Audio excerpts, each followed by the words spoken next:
When you multiply probability with impact, you get severity. Severity affects how risks are analysed, grouped and addressed. Another way that you can manage risk is by using a cumulative risk burndown chart, which is a way of managing risk proactively. Using this chart, the severity of risks should decrease while the project is ongoing. The cumulative risk burndown chart has the following questions to go through.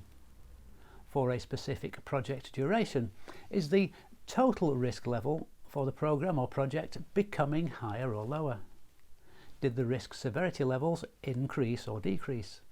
Are there notable risks for certain severity levels that are becoming higher or lower?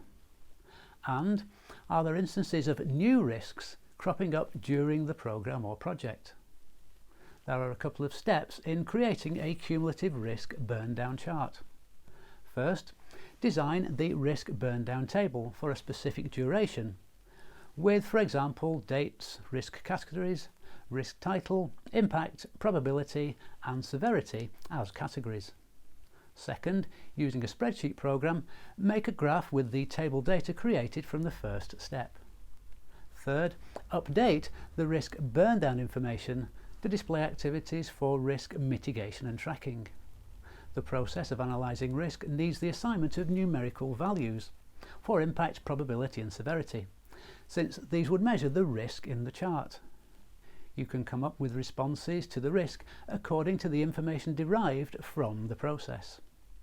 Some suggested responses are accept, transfer, exploit, mitigate and avoid.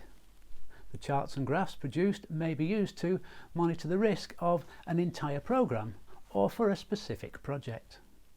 Resulting charts can be included in your communication tools so the team can participate and be proactive with identifying, tracking and controlling risk.